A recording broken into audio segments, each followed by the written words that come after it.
O que é o termo de troca? O termo de troca é uma relação ali de preços mesmo, né? O preço daquilo que a gente compra versus o preço daquilo que a gente vende para o mundo.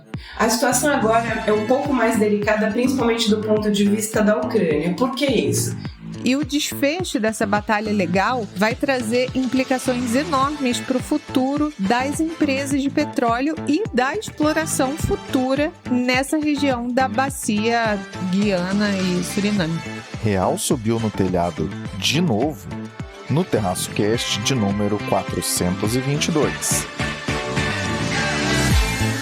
Fala pessoal, Caio Augusto, direto da noite de 7 de abril de 2024 em Ourinhos, para o 422 do Terraço Cast. Neste, estou com o trio mais amado do Brasil. E aí, Raquel de Sá? Alô, terraceiros e terraceiras! Aqui quem fala é ela, a mulher do Tempo Sem Tempo. E a mulher do Tempo Sem Tempo está gravando, né, este áudio em um dia quente, um dia muito quente. O verão resolveu voltar. Eu dei uma conversada com São Pedro, a gente se acertou, né? O verão voltou, gente, é isso. O verão voltou quando não é mais verão, mas é isso. Eu tô aceitando que é verão, tô com roupa de verão, sabe? Unhas vermelhas que é de verão, e é isso. Obrigada, de nada, vamos ter verão aí para os próximos meses. Tô sentindo. Seguimos na esperança da temperatura dar uma abaixada. Parece mesmo que o verão seguiu adiante. Fala, Renata Couto. Alô, terraceiros! Oi, Caio, oi, Fernanda, oi, Raquel. Espero que esteja aí tudo bem com vocês. Aqui é a Renata, como sempre, trazendo o boletim internacional e, como sempre, de um lugar diferente. Dessa vez eu tô falando de São Paulo, eu tô falando aqui da Avenida Paulista, tá um barulhão, então eu já peço perdão aí se algum som da rua vazar. Eu tô gravando aqui fechada no banheiro pra não vir muito barulho, mas mesmo assim o som aqui do trânsito é forte. Correspondente internacional, direto do coração de São Paulo. Esperamos todos que em segurança, inclusive. Tudo bem, Fernanda Pérez de Melo? Olá, meus amigos do Terraço Cast. Olha que prazer estar aqui com vocês em mais uma semana do nosso podcast favorito. É isso aí, mais uma semana dessa equipe magnífica. Vamos então ao 422. Raquel, real superou os R$5 recentemente e as pressões demandaram até mesmo intervenção do Banco Central no câmbio, a primeira desde 2022. Como devemos interpretar essas pressões? E quais são elas? É isso, Caio Augusto, mas antes de falarmos do tema do dia, né, do real no telhado e tudo mais, eu tenho que pedir desculpas, duplas desculpas. A primeira desculpa é pelo áudio, né, da semana passada. Ele não ficou bom e não foi culpa do Farofinha, nosso editor, muito menos de Caio, nosso âncora maravilhoso, não é mesmo? Foi culpa minha, porque eu gravei o áudio, eu estava com preguiça de ligar o meu computador, que já estava desligado, e eu gravei observando os dados que eu queria no WhatsApp. E aí, como eu fiz usando os dados do WhatsApp, eu não consegui usar o programa que a gente usa normalmente pra gravar. E aí, eu que caguei tudo, foi tudo culpa minha, enfim, pedindo desculpas aqui. Espero que vocês me perdoem e que tenha dado pra ouvir, porque eu lembro que eu falei bastante naquele da semana passada. E a minha segunda desculpa é porque, de novo, né, eu percebi que faz uns 2 episódios que eu esqueço de dar oi para as minhas companheiras de podcast.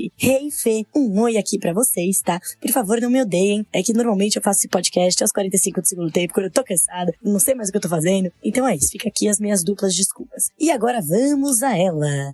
Não é a novela, gente, não. Hoje é um novo tema. É claro que a novela, ela passa, né? Ela é intrínseca a todos os temas, mas o tema de hoje é dólar. Então é isso, gente. A gente viu aí que, né, real subiu no telhado, né? O tema é dólar, na verdade é real, né? É a taxa de câmbio entre o dólar e o real. O que a gente tem visto nas últimas semanas é que realmente o real tá enfraquecendo, né? Tá depreciando. Ele passou, inclusive terminou essa semana, né? Eu gravo este podcast no dia 5 de abril, às 6h48 da tarde, porque da manhã, pelo amor de Deus, ninguém merece. E o dólar fechou, né? Encerrou a semana aí em mais de R$5. Passou a barreira dos R$5, acho que era 5,0 ou alguma coisa, né? Passou aquela barreira psicológica dos R$5. E tava todo mundo, desde o começo do ano, desde o final do ano passado, dizendo que a tendência, na verdade, era de apreciação do real. Era da nossa moeda se fortalecer. Por quê? Porque a gente tá com as contas externas muito fortes, né? A gente realmente tem registrado dados de contas externas bastante fortes, exportando muito, né? Eu falei isso bastante aqui já nos últimos episódios, né? Que a gente, tá exportando muito petróleo, aquele petróleo que foi descoberto lá atrás e agora que tá rolando, né? O ano passado a gente teve a super safra. Então, por mais que a gente tenha os preços, né, de algumas nosso commodities caindo no mercado internacional, a gente estava exportando bastante. Então, estava entrando bastante dinheiro, isso estava sustentando a nossa moeda, que estava até indo bem em relação a outros emergentes. E a expectativa era de apreciação no ano. E também, né, diante de um movimento global de enfraquecimento do dólar. Por quê? A expectativa era que o Banco Central americano, o Fed, começasse finalmente a reduzir os juros, e aí, quanto menores os juros, né, menos eles não estão atraindo tanto capital para lá, e aí isso enfraquece o dólar. Só que o que aconteceu, gente? Aconteceram algumas coisas aí no meio do caminho, né? Primeiro, o último mês, não dá pra saber se é uma tendência ou não, mas no último mês que temos dados, a gente viu, por exemplo, a nossa exportação de petróleo caiu. Não sabemos exatamente por quê, estamos aí observando, mas os dados vieram mais fracos aí no último mês, né? E a gente viu que o petróleo era uma das nossas principais exportações aí, que estavam puxando bastante ali o dinheirinho. Outro ponto, os termos de troca pioraram. O que é o termo de troca? O termo de troca é uma relação ali de preços mesmo, né? O preço daquilo que a gente compra versus o preço daquilo que a gente vende pro mundo. O preço do que a gente compra continua baixo, né? Que são bens industrializados, principalmente, mas o preço do que a gente vende deu uma piorada. A gente teve uma queda aí de commodities, principalmente do minério de ferro, que caiu bastante, né? O petróleo, ele tá meio na contramão, mas quando a gente olha para agrícolas e minério, a gente vê que realmente teve uma quedinha. E parte do que a gente importa subiu. Então, por exemplo, a gente exporta petróleo bruto e importa petróleo refinado. É um dos nossos principais itens de importação, é o petróleo refinado. E o petróleo tem subido o preço aí no mercado internacional. Então, por mais que a gente exporte, a gente também importa. E os bens industriais, eles não estão mais com aquela deflação, né? Eles estão ainda fracos, mas não estão caindo. Então, deu uma piorada aí nos nossos termos de troca. E isso, como eu falo, é bastante importante, porque a gente tá falando, quando a gente fala do valor da moeda, é sempre uma coisa relativa, né? Então, tem mais dinheiros, tem mais dólares, o dólar custa menos, né? Que, pelo amor de Deus, entendam que isso é uma super simplificação. Não tem custo do dólar, etc. Mas é uma questão de oferta e demanda, né? Tem menos dólares e fica mais caro, tem mais dólares e fica mais barato. E aí o que acontece é que no mercado isso tudo é precificado, é antecipado, então não precisa efetivamente ocorrer, né? Então, assim, caiu o preço do minério, isso já impacta diretamente aí. Tipo, a gente já vê no dia, por exemplo, mexer o real. Por quê? Porque o Brasil é um grande exportador de minério e tudo mais. Então, assim, os investidores ficam sempre tentando antecipar e precificar. Então, teve esses dois movimentos, né? Teve esse primeiro movimento de commodities caindo o preço e tal, e piorando nossos termos de troca. A parte do petróleo que deu uma caída aí em parte da nossa exportação, mas não tem problema. Não sabemos se é um problema, porque vamos aguardar ainda, né? E a segunda coisa que aconteceu, que mudou, foi nos Estados Unidos, né? Todo mundo, tinha uma galera esperando aí que o Fed já começasse a reduzir os juros em março e tal. A gente aqui não esperava, né? Eu não esperava, mas, como eu falei, os investidores, eles antecipam, eles precificam. Então, parte disso estava precificado no mercado, que a galera e os investidores estavam esperando uma queda, e essa queda não veio ainda, né? Então, o dólar se fortaleceu no mundo. Teve um movimento aí, de fato, de fortalecimento do dólar. E a gente tá no mundo, né? Então, a gente também foi nesse barquinho, né? E um outro ponto importante, além desses dois, é o ponto aí, como eu falei, que a novela intrínseca, ela sempre aparece, é a novela Brasil e Fiscal, né? Então, na virada do ano, a gente virou o ano ali com uma perspectiva até de curto prazo, até relativamente positiva de fiscal, que o governo estava ali surpreendendo com as medidas, né? Ele conseguiu aprovar várias medidas e tudo mais, daquelas medidas para aumentar a arrecadação, mas esse ano já tá ficando claro, como eu falei no episódio passado, que a meta de 0 vai ser bem desafiadora e que o problema começa a ficar ainda maior no ano que vem, porque as despesas não estão caindo, pelo contrário, elas estão subindo, e o governo tem sofrido alguns reveses aí nos últimos meses no Congresso, tanto no Congresso, no sentido de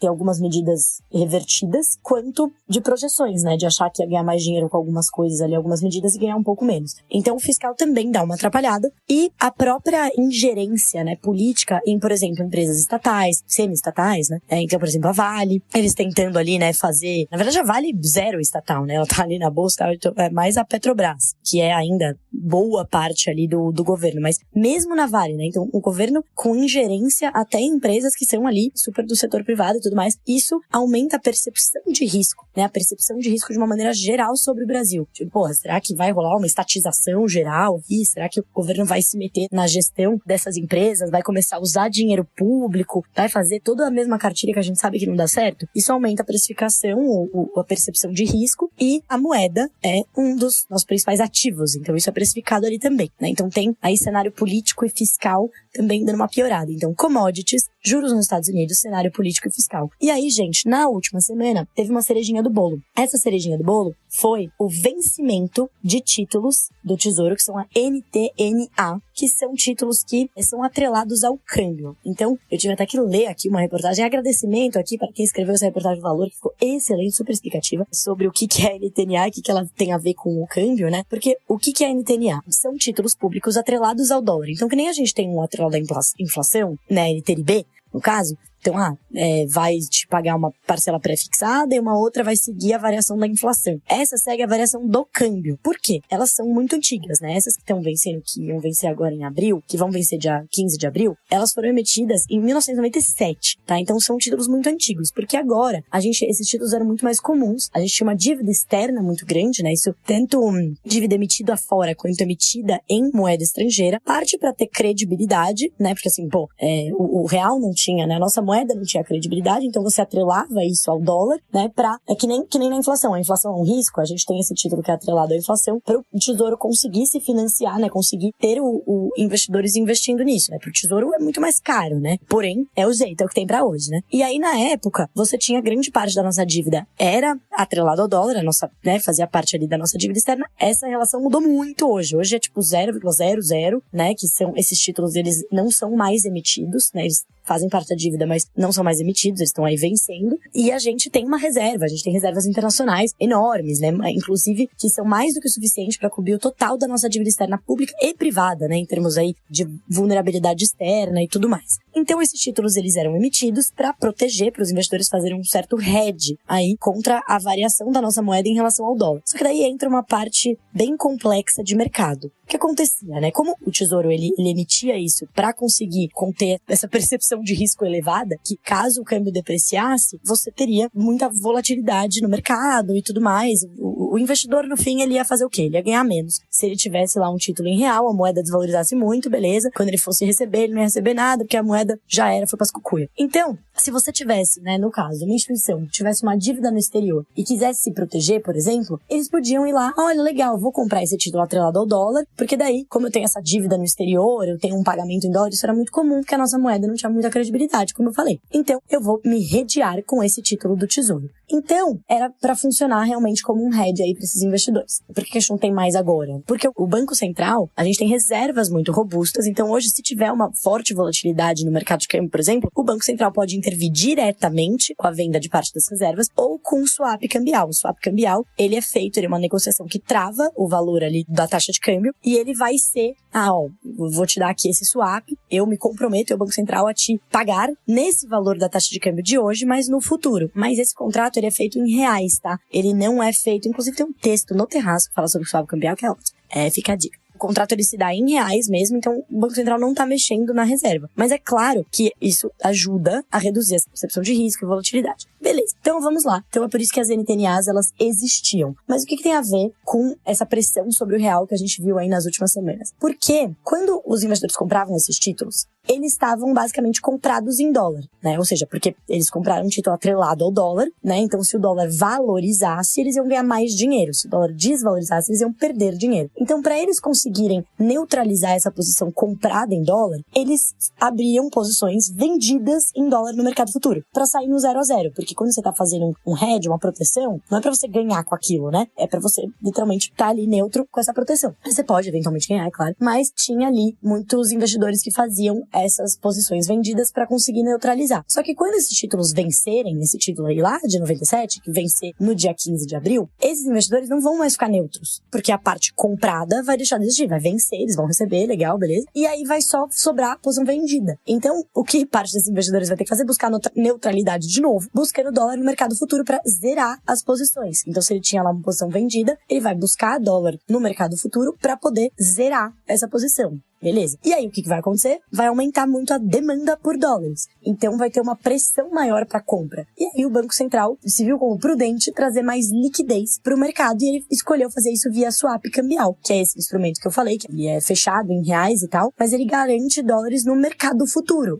Eu vou te dar dólares aqui, eu estou me comprometendo com essa taxa de câmbio, etc, etc. Mas ele fez uma intervenção no mercado justamente para evitar que tivesse essa volatilidade de curto prazo muito grande quando do vencimento desses títulos. Então é isso, gente. É um assunto super complexo. Eu tive que ler aqui, me estruturar para tentar explicar. Mas foi isso. Então foram todos esses movimentos. Os primeiros que eu falei são menos conjunturais, né? O segundo, essa questão do swap, ela é bem específica, né? Do vencimento e tudo mais. Mas sim, isso ajudou a pressionar o câmbio, sim, né? Como a gente viu. Mas todos os outros fatores que eu falei também. E por mais que... E aí quando a gente olha para todos os fatores, o que esperar para frente, esse fator conjuntural das NTNAs, etc., vai deixar de existir, ok. Mas os outros fatores continuam aí no radar. Então, ou seja, enquanto a gente não tiver o começo da redução de juros dos Estados Unidos ou uma mensagem mais tranquila do Fed, enquanto a gente não tiver uma mudança no cenário político e fiscal pro melhor, etc., o real deve seguir pressionado. Mas dito isso, ele não deve subir muito mais do que isso, a não ser que, claro, todas as situações que eu falei, elas podem piorar, né? Tudo pode acontecer. Então é isso, né? É aqueles velhos 16 minutos e 47 segundos que eu falei,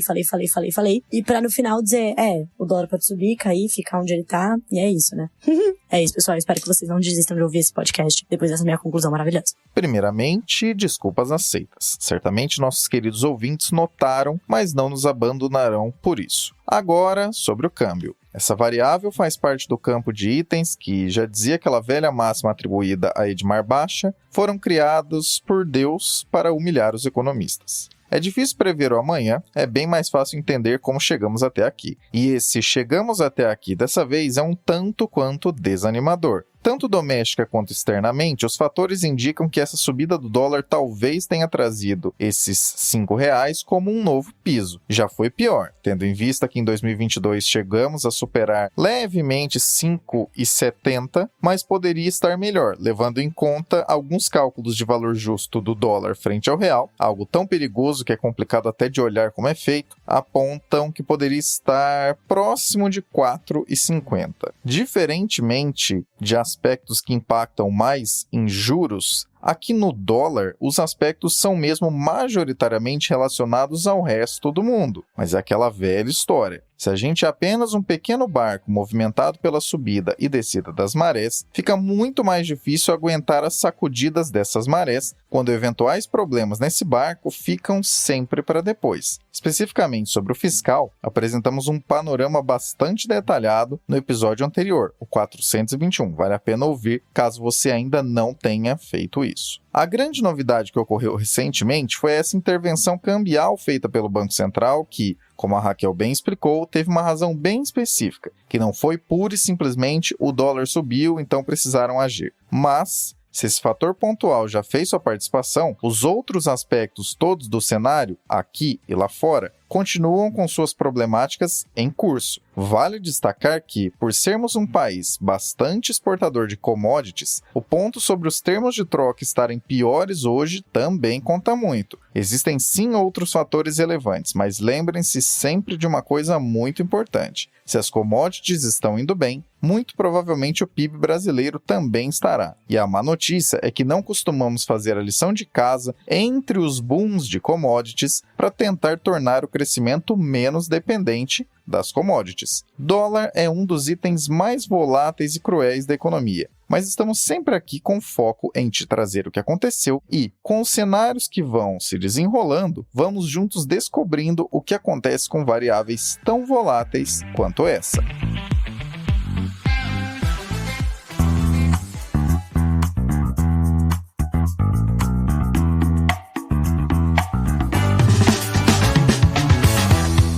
Na nossa Linktree todos os meios possíveis de acompanhar o Terraço Econômico, nossas redes sociais, parcerias ativas, e-books e até mesmo como você pode cadastrar seu e-mail para receber nossa newsletter semanal, a Reflexionários. Então, para resumir a ópera, não deixe de visitar nossa Linktree. Esse link está na descrição desse episódio.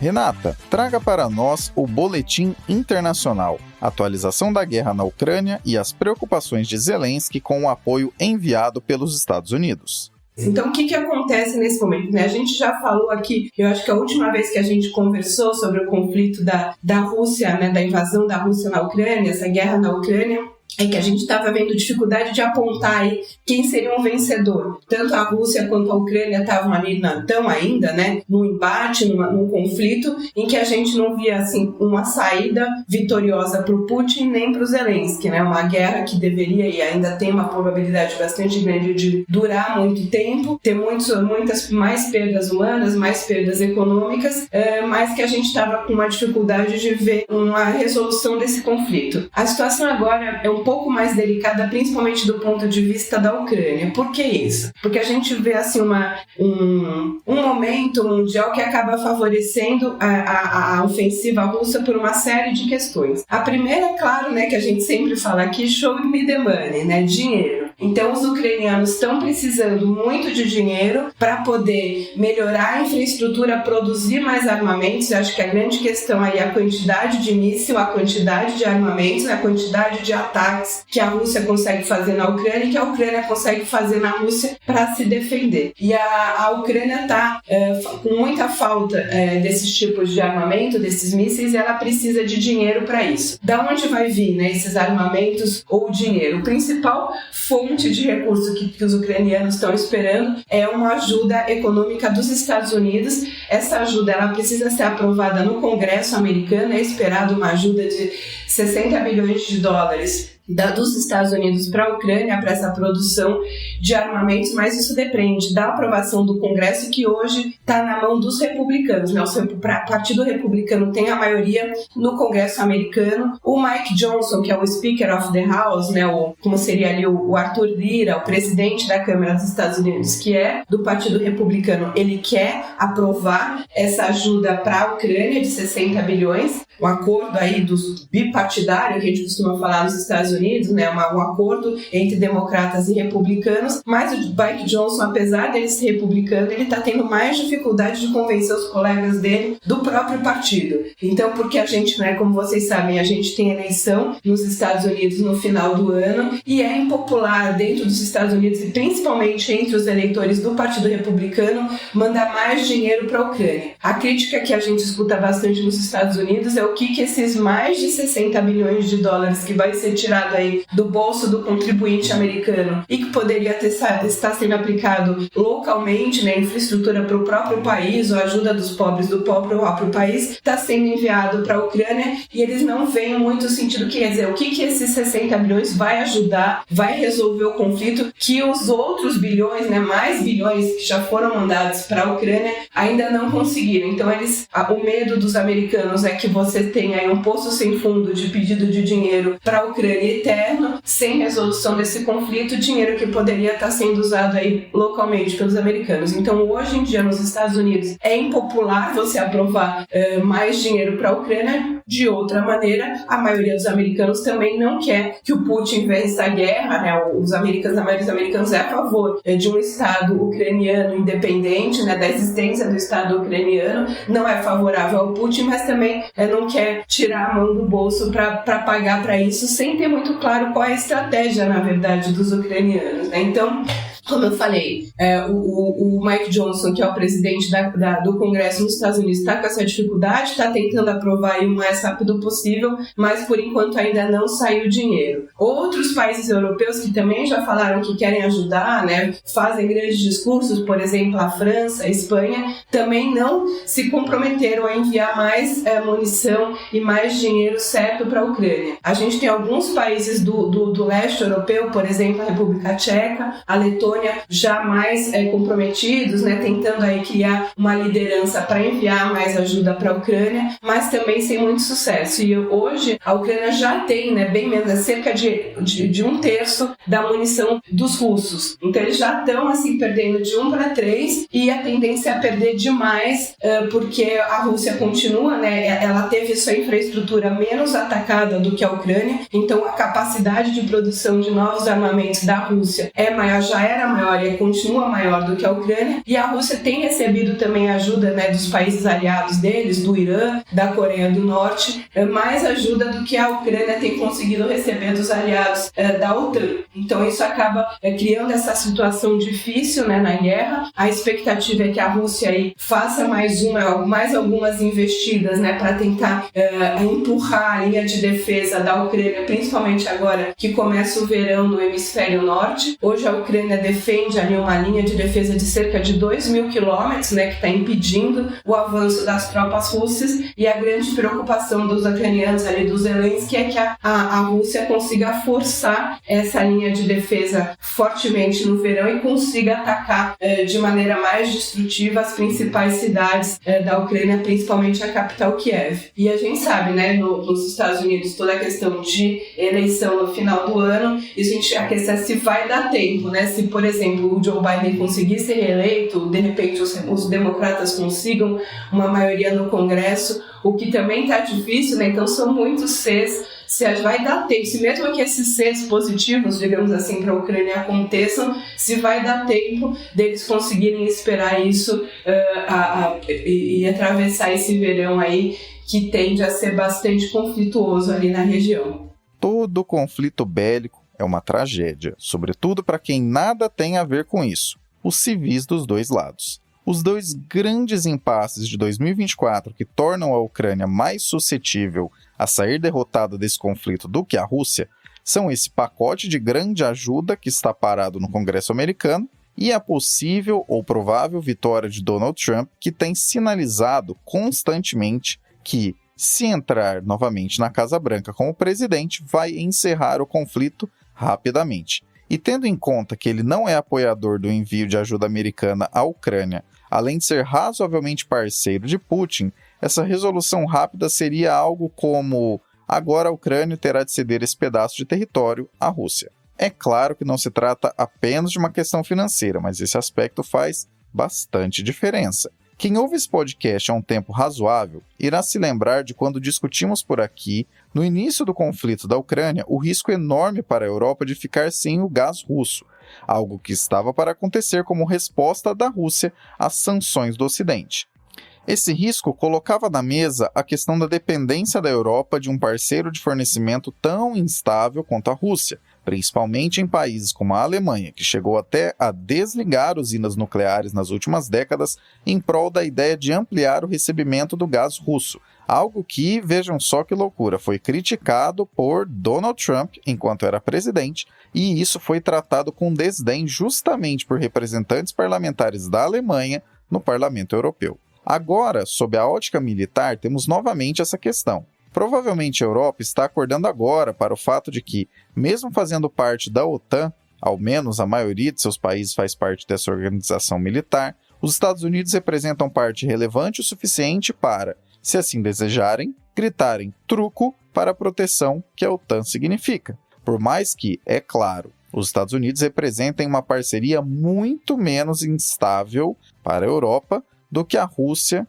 de fato é. Em todo caso, dependência é dependência, seja ela financeira, militar, geopolítica ou de qualquer outra natureza. Dificilmente a Europa, que passa por uma ressaca de endividamento aumentado pelos desembolsos da pandemia e também por juros muito mais elevados do que se viu nos últimos 15 a 20 anos, dificilmente a Europa conseguirá equiparar o investimento militar que os Estados Unidos colocam na OTAN caso a ameaça de Trump se concretize. Mas, se tem um efeito quase fora do radar que essa guerra na Ucrânia coloca na mesa, é justamente como o velho continente irá lidar com as próximas questões militares, caso de um lado sofra com tanques da Rússia e de outro com exigências americanas que talvez não sejam capazes de cumprir com. A cada novo episódio, e é essa a vantagem de ir ouvindo em sequência, a frase "o xadrez geopolítico ficará estremecido além da média em 2024"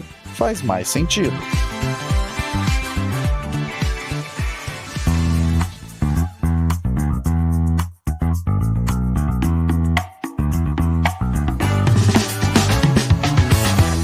Gosta de como os conteúdos do Terraço Econômico traduzem e desmistificam as coisas? Saiba que não fazemos isso apenas com análise dos cenários, mas também para parceiros comerciais. Para saber como o seu negócio e o nosso negócio podem ser parceiros, visite na nossa Linktree o item Contrate o Terraço. Quem sabe seu produto ou serviço pode não apenas ganhar uma descrição mais adequada, como também acessar as centenas de milhares de pessoas que nos acompanham todos os anos. Já pensou? Fernanda, uma briga de 60 bilhões de dólares entre Exxon e Chevron chama a atenção para o futuro do petróleo no mundo. Conta pra gente sobre isso. Recentemente, a Guiana, um país aqui da América do Sul, com menos de 1 milhão de habitantes, se tornou um ponto de forte atenção por conta da exploração de petróleo offshore. Isso se deve às impressionantes descobertas de petróleo feitas pela ExxonMobil no que ficou conhecido como Stabroek Block. A primeira descoberta foi lá em 2015 e já despertou interesse de grandes empresas petrolíferas na região da bacia da Guiana e Suriname. Nesse cenário agitado, o prêmio da Stabroek Block sinaliza já uma oportunidade muito grande. É uma série de campos petrolíferos ao largo de toda a costa da Guiana, com um potencial estimado de cerca de 11 bilhões de barris de petróleo, avaliados em quase $1 trilhão. Essa área se tornou, com certeza, o centro de muita atenção e de uma batalha legal que está sacudindo tanto o país quanto o mundo petrolífero. A ExxonMobil se consolidou como uma das principais players em Stabroek, sendo parte do consórcio que encontrou o petróleo lá em 2015. Agora, a Chevron está tentando entrar nesse jogo depois de anunciar um acordo para comprar a Hess Corp, em uma transação avaliada em 60 bilhões de dólares, incluindo as dívidas, em outubro de 2023. Essa disputa pela participação nesse bloco da Guiana não está acontecendo só nos campos de petróleo. Ela está sendo resolvida nos tribunais também, onde o significado de certas palavras em um documento secreto está sendo minuciosamente analisado. E o desfecho dessa batalha legal vai trazer implicações enormes para o futuro das empresas de petróleo e da exploração futura nessa região da bacia Guiana e Suriname. Então, vamos recapitular. A Exxon fez parte do consórcio que encontrou petróleo lá em 2015 na região. A Chevron agora está tentando entrar, depois de anunciar que comprou uma nova empresa. E a Hess é sócia da Stabroek Block. Ela tem 30% do bloco. A Exxon é operadora, controlando 45%. E a estatal chinesa CNOOC detém os 25% restantes. O acordo da Hess daria à Chevron acesso às riquezas petrolíferas da Stabroek Block, transformando as suas perspectivas de longo prazo. Mas a Exxon, que é arquirrival da Chevron, entrou com uma ação judicial para bloquear esse move, tentando abrir portas para controlar uma parcela ainda maior das riquezas. Então, a Exxon, que tem 45%, estaria de olho nesses 30%, que é onde a Chevron está se inserindo nesse jogo. Os investidores petrolíferos das antigas, digamos assim, poderiam ser perdoados por terem um caso de déjà vu. Na década de 80, um dos precursores da Chevron, a Texaco, faliu depois de perder uma batalha judicial histórica no valor de 10 bilhões de dólares envolvendo a aquisição de outra empresa. E, embora a disputa atual seja bastante diferente, o seu resultado vai trazer consequências, trazer consequências como o de 4 décadas atrás. Logo depois do anúncio da transação da Chevron com a Hess, a Exxon parecia bem tranquila com isso. Falou que trabalhamos com a Chevron no mundo todo, não teria problema, a participação faz parte do mercado. Mas 2 semanas depois, a Exxon telefonou para a diretoria da Hess Chevron para dizer que havia um problema. A Exxon argumentou que tinha direito de preferência na participação da Hess na Guiana. Enfim, a disputa permaneceu secreta durante 4 meses, enquanto as partes tentavam chegar num acordo internamente, né, na base do diálogo. Isso tornou público em 28 de março, agora de 2024, quando a Chevron apresentou um documento conhecido como S4 à CVM dos Estados Unidos, né, detalhando o acordo e as preocupações da Exxon. Dias depois, o presidente da Exxon informou ao CEO da Hess, o John Hess, e ao CEO da Chevron, que a empresa estava processando por arbitragem, por questões de mercado. As empresas petrolíferas normalmente compartilham os riscos de operar em países fronteiriços, como a Guiana já foi, nunca possuindo 100% de um projeto. Para detalhar os direitos e as obrigações entre si e com os projetos, eles montam um contrato confidencial, óbvio, com todos os acordos dessa operação conjunta. Embora os detalhes exatos permaneçam secretos, a gente pode ver que os contornos, assim, o que já está escrito, usando o modelo da indústria como ponto de partida, pode deixar esse jogo um pouco mais quente. Tá, mas o que os especialistas estão esperando dessa disputa por fatia de mercado? O que a gente tem visto aqui é que os especialistas dizem que a Exxon não deve ganhar essa porque um acordo empresarial ao nível da empresa-mãe normalmente não desencadeia direitos de preferência dos ativos, mas isso ainda está em bastante discussão. Uma coisa é certa, é uma luta bem desagradável que deve refazer qualquer um dos participantes. Se a Chevron ganhar essa, vai garantir a sua expansão da produção além dos Estados Unidos e da Austrália e do Cazaquistão, onde eles têm bastante relevância. Se a Exxon prevalecer e encontrar uma forma de aumentar a sua participação na Guiana, isso vai consolidar o seu domínio sobre o que muitos na indústria consideram a descoberta mais significativa de petróleo dos últimos 25 anos. Para o futuro das petrolíferas, tem muita coisa em jogo, principalmente com o mundo todo falando da transição, né, para energia limpa. Isso é bem importante da gente acompanhar. Uma das mensagens mais diretas dessa briga entre a Exxon e a Chevron, trazida pela Fernanda, é muito direta. Ao contrário do que se imagina em alguns fóruns sobre economia verde e transformação ecológica, ainda existem esforços consideráveis na direção de seguir explorando petróleo no mundo, principalmente porque a demanda por combustíveis fósseis ainda é o que move o planeta. Inclusive, não é apenas o que move o mundo, como o que, nesse exato momento, ainda está acelerando em demanda. De acordo com o relatório mensal para março de 2024 da Agência Internacional de Energia, cujo nome em inglês é International Energy Agency e a sigla é, em português, IEA. De acordo com esse relatório para março de 2024, os 2 maiores choques nos últimos anos no setor de petróleo foram a queda de produção em 2020 pela expectativa de uma queda sensível na demanda em virtude da pandemia e o choque de oferta negativo que veio com o conflito na Ucrânia, que te atualizamos mais, né, sobre esse conflito na Ucrânia agora há pouco, no assunto anterior. Em barris de petróleo demandados por dia, o ápice pré-pandemia era de 100,3 milhões. Em 2023, essa demanda alcançou 101,7 milhões. E para este ano, esse relatório estima que essa demanda aumentará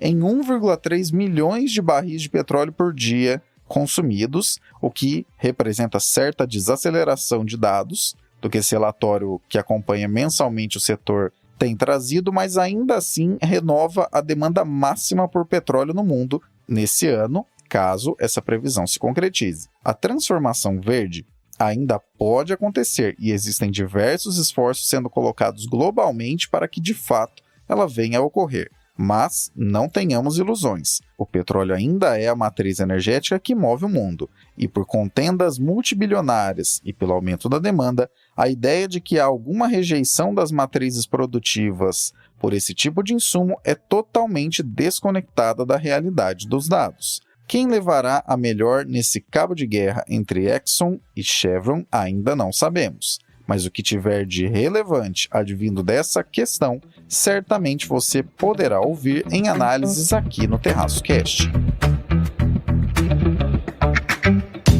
Esse episódio é dedicado à memória de Ziraldo, cartunista icônico de nosso país, que faleceu aos 91 anos e, em sua trajetória ampla e diversa, contribuiu para o gosto por leitura de gerações de brasileiros e brasileiras. Esteja em paz, vovô do Menino Maluquinho. Você que sempre nos acompanha, que tal trazer mais gente para ouvir e também acompanhar o Terraço Cast? Não deixe de enviar esse episódio para alguém que também queira ficar por dentro das discussões relevantes a nível doméstico e internacional. Nos despedindo agora do trio que trouxe suas análises descomplicadas e simplificadas ao 422 do Terraço Cast. Obrigado, Raquel. É isso, pessoal. Agora sextou, por favor, que eu estou cansada. E nos ouvimos na semana que vem. Obrigado, Renata. Um beijo a todos aí e até semana que vem. E obrigado, Fernanda. Muito obrigada, Caio, a todos vocês que ouviram o podcast até o final. É um grande prazer estar com todos vocês todas essas semanas. E você sabe que pode me encontrar lá no TikTok, @sigafefa. Valeu! Abraços pelas ondas sonoras. Continuamos a prosa no próximo episódio.